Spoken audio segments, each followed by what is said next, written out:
오늘 함께 읽은 말씀을 가지고 나의 반석이신 여호와라는 제목으로 은혜를 나누고자 합니다. 다윗은 생전에 수많은 전쟁을 치른 사람이었습니다. 그러나 예루살렘 성전 짓는 것을 하나님께서 그의 아들 솔로몬에게 맡기셨습니다. 이유는 그가 전쟁에서 너무 많은 피를 흘렸기 때문입니다. 이에 관하여 성경 역대상 22장 6절에 이렇게 증거합니다.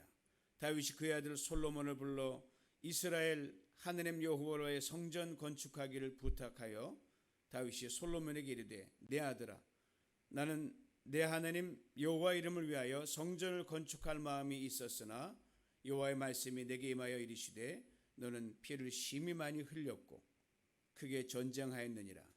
내가 내 앞에서 땅에 피를 많이 흘렸은즉 내 이름을 위하여 성전을 건축하지 못하리라. 아시는 전쟁은 생과 사가 극명하게 갈리는 현장입니다. 그러니까 전쟁은 피할 수 있으면 피하는 것이 상책입니다. 남과 북이 대치하고 있는 지구상 유일한 분단 국가인 대한민국.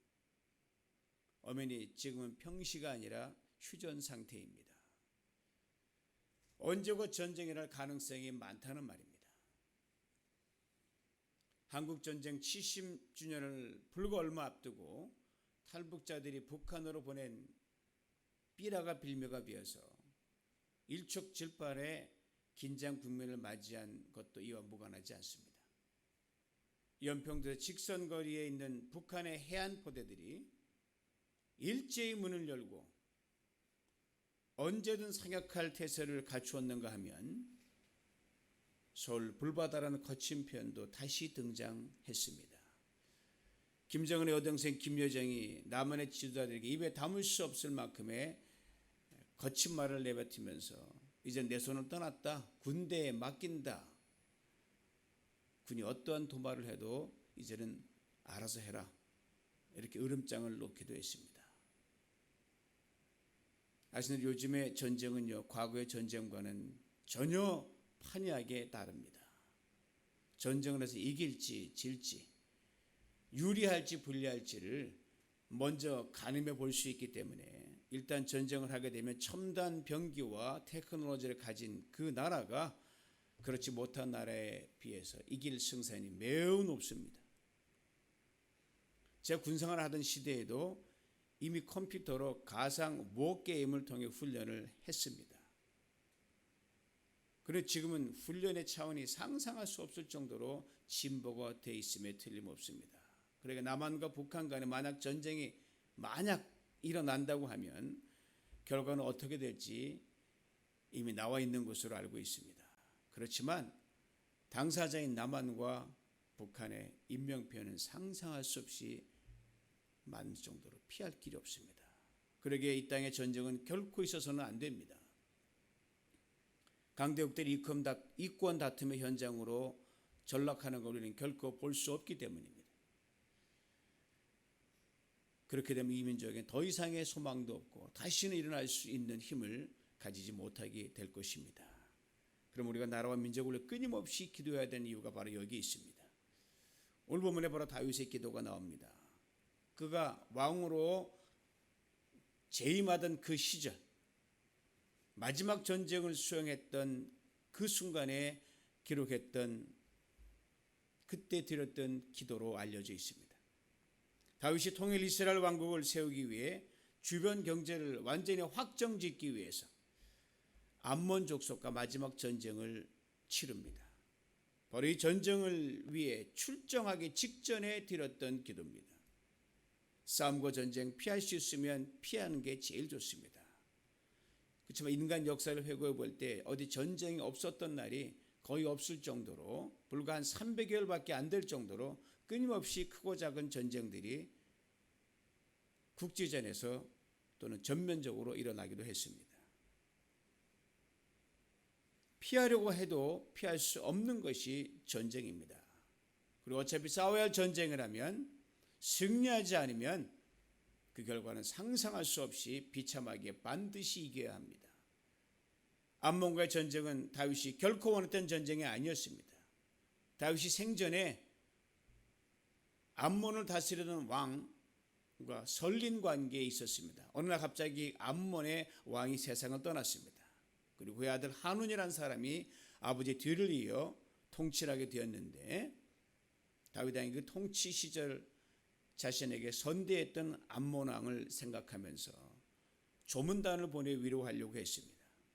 근데 아들 한운 왕의 신복들이 이건 분명히 다윗의 숨은 계략이 있는 겁니다. 이것을 빌미로 해서 우리나라를 침공하려고 하는, 우리나라의 정세를 살피려고 하는 다윗의 계략입니다 라고 진언을 드리자 조문 같던 사신들이 수염을 깎아버렸고 옷을 엉덩이 바로 밑까지 잘라서 엄청난 창피를 줘서 돌려보냈습니다.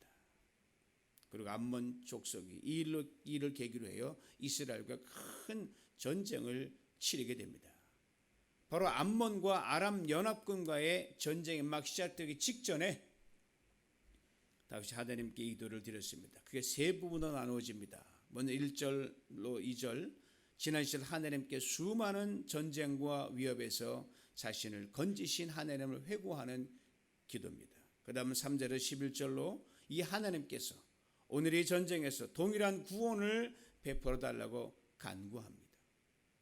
그리고 마지막은 12절에서 15절인데 이 전쟁이 끝나고 이제 주님께서 하나님께 이스라엘 백성들을 위해 예비된 축복을 바라보는 소망의 기도를 드리고 있습니다. 1절 2절을 먼저 봅니다. 첫 시작이 참으로 귀합니다. 들어보세요. 나의 반석 여호와를 찬송하리로다. 적들이 빼곡히 전선을 이루고 한 나라나 수많은 나라 연합해서 전선을 이루고 있는 그 무수한 군대를 바라보면서 다윗의 기도는 찬송으로 시작하고 있다는 말입니다. 그리고 그 찬송의 내용을 들어보십시오. 1절 뒷부분입니다. 이런 내용이 나옵니다. 내 손을 가르쳐 싸우게 하시며 손가락을 가르쳐 치게 하시도다. 그리고 고대 벽화 등에 자주 등장하는 그런 장면을 이 다윗이 얘기하고 있는데, 고대에는 왕이 전쟁터에 나갈 때 신이 내려와서 왕에게 일일이 활 쏘는 법을 가르쳐주고 왕의 손에 무기를 쓰는 법을 가르쳐주고 붙들어주는 모습이 벽화에 그려져 있습니다. 분명 왕인 내가 화살을 당기고 내가 말을 타고 달립니다. 그렇지만 활을 당길 힘도 말 타고 잘 달릴 수 있는 그 용맹과 담력도 하나님께서 친히 순간순간 나를 도우셨기에 가능했다고 다윗은 그렇게 고백하고 있습니다. 아시는 가장 많은 변수가 작용하는 것이 전쟁터입니다. 아무리 철저하게 준비되어 있다 할지라도 기후변화만 약간 있더라든지 아니면 나의 몸 상태가 조금만 나쁘다든지 그 자그마한 변수만 생겨도 결정적인 패배로 이어질 수 있기 때문입니다. 여러분, 전쟁에 나면 두렵고 떨리는 건 아군만이 아닙니다. 적군도 똑같은 심정입니다. 바로 이런 긴박한 상황 속에 지난날 수많은 전쟁을 치렀던 다윗, 이제 큰 전쟁을 앞에 두고 찬양을 하는 가운데 지난날 자신의 승리와 이김이 바로 하나님께서 친히 간섭하셨기 때문에 내가 이길 수 있었습니다 라고 고백하고 있는 겁니다. 즉 위기와 전쟁의 순간에 하나님의 손이 친히 다윗을 구체적으로 일일이 손잡고 발잡고 몸을 잡아서 일일이 개인 튜터링을 해주셨다는 그런 말씀입니다. 사랑하는 성도들, 이 다윗의 고백을 우리가 꼭 기억해야 될 한 가지가 있습니다. 즉 우리의 삶이 전쟁터처럼 위기와 위험이 고조되어 있을 때 하나님께서는 더욱 구체적으로 우리와 함께 하여 주신다는 사실입니다. 하늘의 손을 쭉 뻗어 닿을 정도로, 그리고 보일 정도로 하늘의 귀를 당나귀처럼 쭉 내리셔서 가까이 들으시듯 그렇게 구체적으로 위기와 위태로운 순간에 가까이 계신다는 말입니다. 가끔 어떤 일이 신기하게 이루어질 때, 도저히 상상할 수 일어날 때 우리 온몸에 전율을 느낄 때가 있잖아요. 어떻게 내가 그때 그런 힘이 났을까? 어떻게 내가 그때 그런 지혜가 생겨서 그 위기를 돌파하게 됐을까? 바로 우리 신앙인들은 하나님이 그 순간에 탁월한 지혜와 탁월한 가이드를 해주셨기 때문에 가능했다 이 말입니다.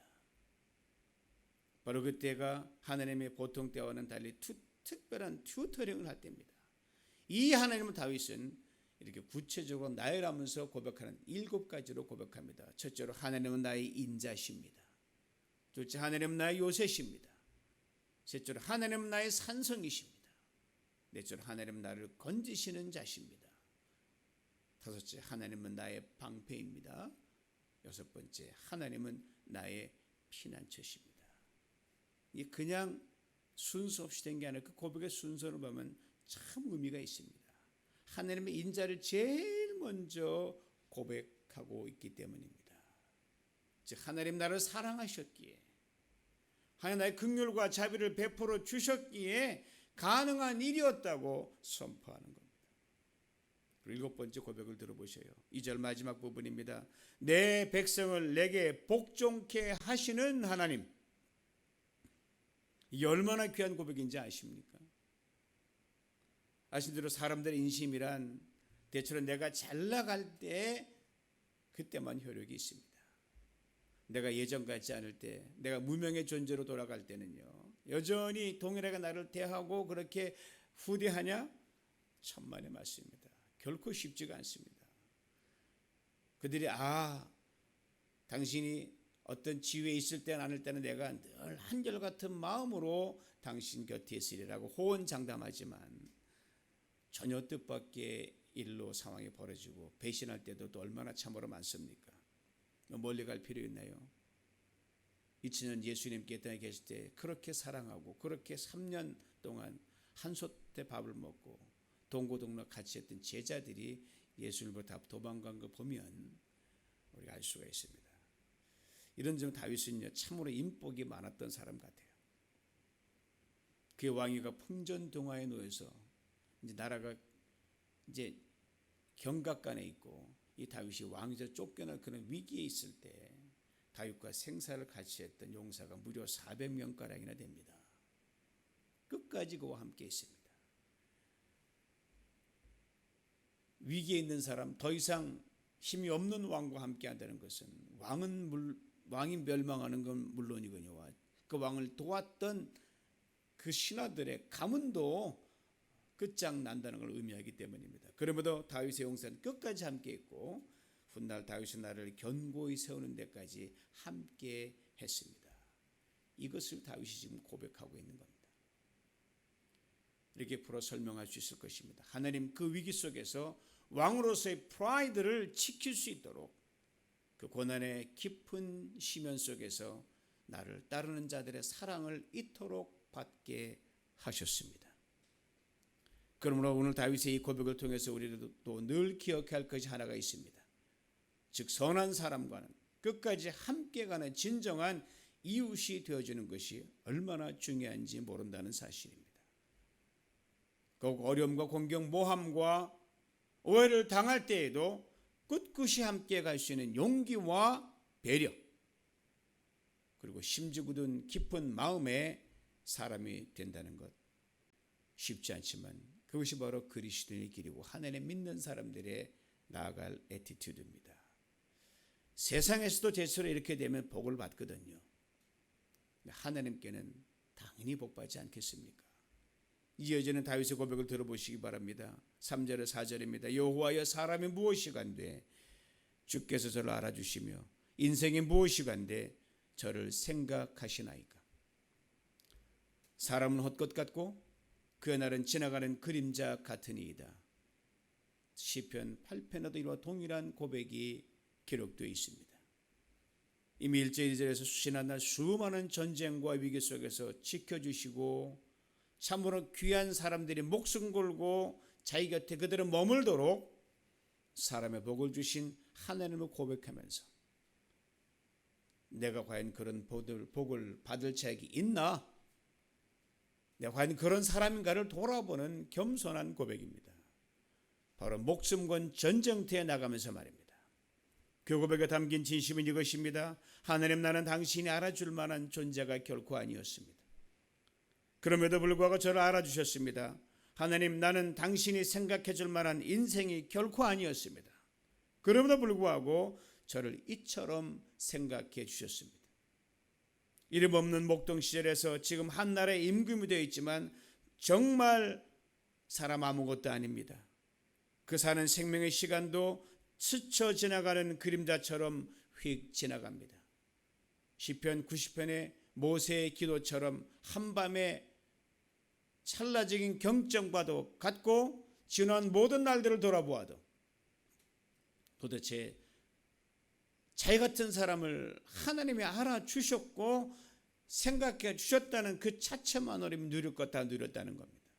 여한이 없다는 다윗의 인간적인 솔직하고 겸손한 고백입니다. 이 전쟁터 내가 이겨도 저도 내가 여기까지 인도한 그것만조차도 더할 나위 없다는 겁니다. 이 고백과 함께 저 앞에서 수많은 적군 연합군들이 진을 치고 있는 것을 다윗은 바라봅니다.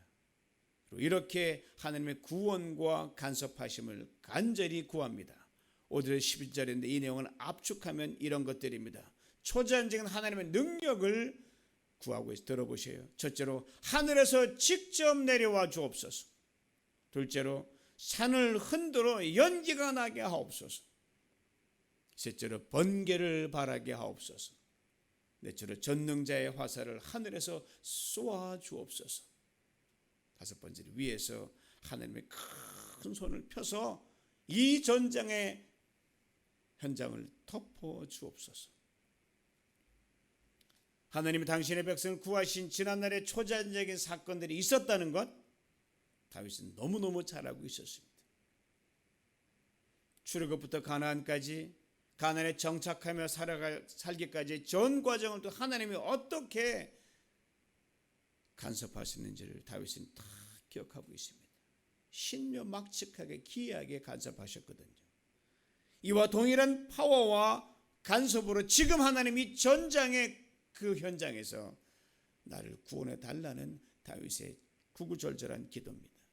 왜요? 그만큼 당시 다윗과 마주하고 있었던 연합군이 상상할 수 없이 크고 막강했기 때문입니다.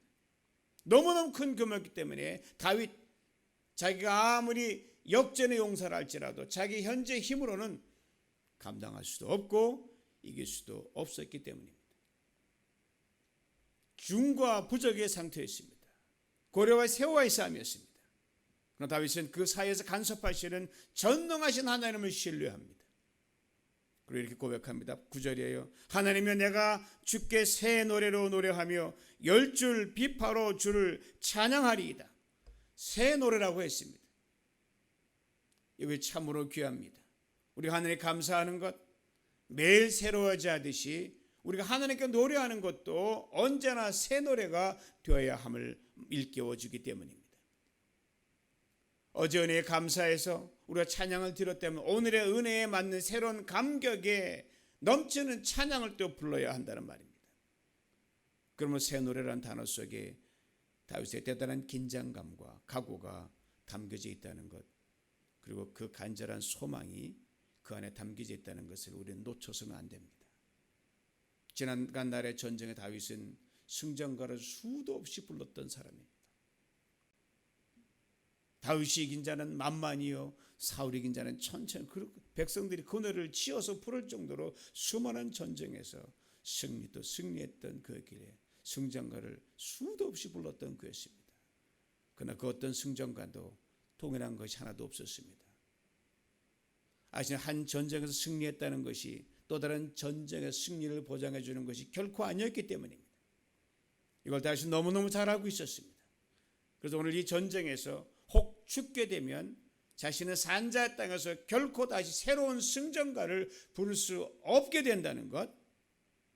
그렇게 다윗은 새 노래라는 것은 죽음의 골짜기를 또 지나고 난 후에 하나님의 놀라운 구원의 은혜에 감격하여 돌아올 때, 다시 조국으로 돌아올 때, 백성으로 돌아올 때 드리는 노래, 새롭게 드리는 승전가, 사망에서 생명으로 돌아가기 위해서 감격하여 드리는 노래가 될 것, 그것을 새 노래라고 말하는 겁니다. 바로 이 노래를 모든 전쟁이 끝난 뒤에 부르게 하여 주옵소서라고는 간절한 소망을 다윗은 담았습니다. 그럼 우리가 부르는 찬양 또한 산자 땅에서 마지막 부르는 찬양처럼 늘 새롭게 불러야 할 것입니다. 그러므로 인생의 위기와 고난 속에서도 우리는 이렇게 기도해야 합니다. 하나님, 당신께 또 새로운 감격과 기쁨 속에서 찬양을 드릴 수 있도록 이 고난과 위기 속에서 나로 승리케 하옵소서. 이처럼 수많은 적군의 무리들을 눈앞에 두고 이런 결의에 찬 기도를 드리는 다윗, 바로 그 절체절명의 순간에 다음과 같이 엄청난 기도를 드리고 있습니다. 오늘 본문에 이어지는 다윗의 기도가 바로 그것입니다. 12절, 14절 세 번역으로 읽어드립니다. 우리 아들들은 어릴 때부터 나무처럼 튼튼하게 잘 자라고 우리의 딸들은 궁전 모퉁이를 장식한 우아한 돌기둥처럼 잘 다듬어지고 우리의 곳간에는 온갖 곡식이 가득하고 우리가 기르는 양떼는 넓은 들판에서 수천 배, 수만 배나 늘어나며 우리가 먹이는 소들은 살이 찌고 낙태하는 일이 없으며 잃어버리는 일도 없고 우리의 거리에는 울부짖는 소리가 전혀 없을 것이다. 여기 무엇을 보탤 수 있겠습니까? 이 말씀 자체로 완벽한 평강이요, 완벽한 형통이요, 완벽한 풍요, 완벽한 축복이기 때문입니다. 놀라운 것은요, 다윗이 이 기도를 적군의 거대한 연합군을 앞에 두고 찬양으로 고백했다는 사실입니다. 이건 미래의 일이거든요. 바로 이것이 하나님을 믿는 백성들이 고백할 소망의 노래인 것입니다. 다윗이 이 전쟁에서 승리했습니다. 그리고 그의 고백대로 다윗 이후 솔로몬 통치 기간 동안 그 후손들이 이 말씀에 걸맞게 명실상부한 태평성대를 누렸습니다. 그 기간이 몇 년인지 아시나요? 몇백 년이었으면 아닙니다. 40년 동안 그 복을 누렸습니다. 그리고 다윗은 그의 기도의 마지막을 이렇게 끝맺고 있습니다. 시편 144편 15절 마지막 절입니다. 들어보세요. 이러한 백성은 복이 있나니 여호와를 자기 하나님으로 삼는 백성은 복이 있도다. 저기 모든 태평성대의 복, 그것의 근본은 하나님을 주인으로, 하나님을 제일로 삼는 데 있다는 말씀입니다. 말씀인 대로 오늘 본문의 다윗의 기도, 생사를 가늠할 수 없는 전쟁터에서 드린 기도입니다. 지나간 과거에 자신을 도우셨던 하나님을 겸손하게 고백합니다. 그리고 하나님께서 이 절체절명의 순간에도 자신을 구원해 주시길 간절히 기도합니다. 그리고 이번 전쟁이 어떻게 끝날지 전혀 알 수 없는 가운데도 불구하고 다윗은 저 먼 미래, 즉 죽음 넘어 영원한 천국까지 바라보면서 하나님의 큰 경륜과 섭리를 믿고 있습니다. 이 종말적 신앙을 가졌기에 다윗은 전쟁 중에도 소망을 선포할 수가 있었습니다. 그러므로 예수를 믿는 그리스도인들은 언제나 소망을 선포해야 됩니다. 그렇습니다. 소망은 언제나 현실보다 앞서갑니다. 우리가 장차 누리게 될 천국도 그 연장선에 있기에, 우리 소망의 연장선에 있기에 소망의 이 다윗의 소망과 비전은 땅을 살아가는 그리스도인들이 훗날 이르게 될 천국의 단면을 보여주는 것이라고 하는 종말적 고백이 여기 들어있습니다. 이 말씀을 무한대로 확장하면 그게 천국의 모습이라는 사실이에요. 지금 전쟁 중이어도 평화를, 지금 눈물이 있어도 기쁨을, 지금 고난 중에도 평강을, 병들고 약해도 강건함을, 지금 가난해도 부요를, 지금 다투고 싸워도 화해를 선포해야 합니다. 복의 눈이 멀어서 그런 것이 아닙니다. 그냥 잘 되겠지라는 자기 최면도 아닙니다.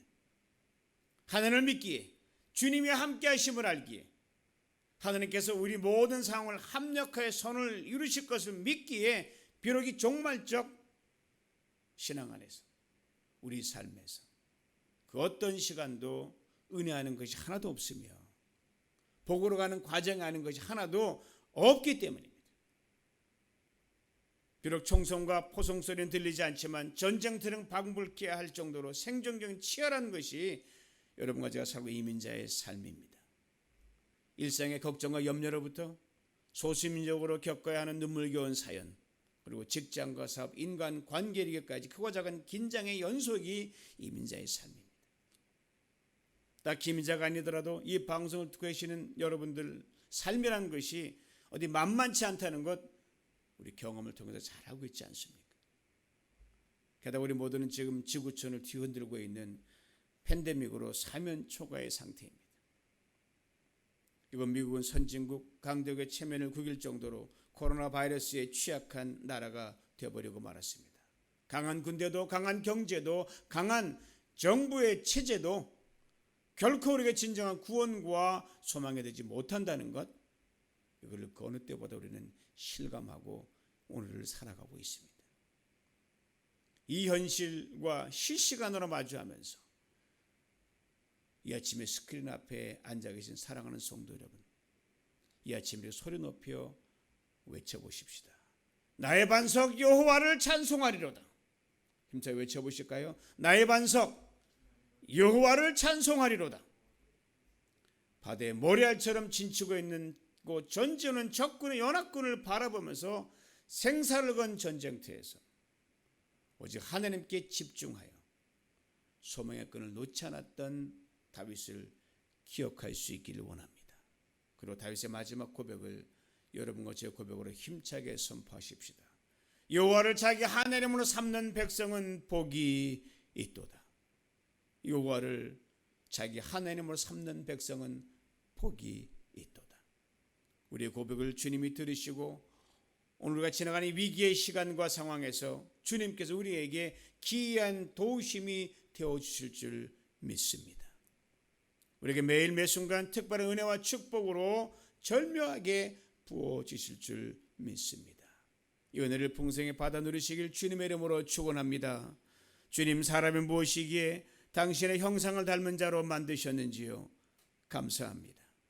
주님, 우리 한 사람 한 사람이 무엇이기에 이처럼 알아주시고 만나주시고 함께 해주시는지요? 감사합니다. 주 여호와를 나의 주 나의 하나님으로 삼으며 거대한 파도처럼 밀려오는 적국의 연합군을 바라보며 소리 높여 당신을 찬양했던 다윗처럼 우리도 인생의 시간마다 인생의 위기마다 사건마다 하나님 우리의 반석이심을 다시 한번 소리 높여 찬양하기를 원합니다. 코로나 바이러스와 생사를 건 싸움을 하는 우리를 도와주옵소서. 미국을 긍휼히 여겨 주옵소서. 이 위기와 고난의 시간에 흔들림 없이 나의 반석이신 여호와 하나님을 쉼없이 온 힘을 다하여 찬양의 고백을 올려드립니다. 주여, 우리와 우리 자녀들 축복하여 주사 대대로 여호와를 자기 하나님으로 삼는 백성은 복이 있도다라는 이 주의 말씀이 영원한 진리가 되게 하여 주옵소서. 우리의 반석 되시는 예수 그리스도의 이름으로 간절히 기도하옵나이다. 아멘.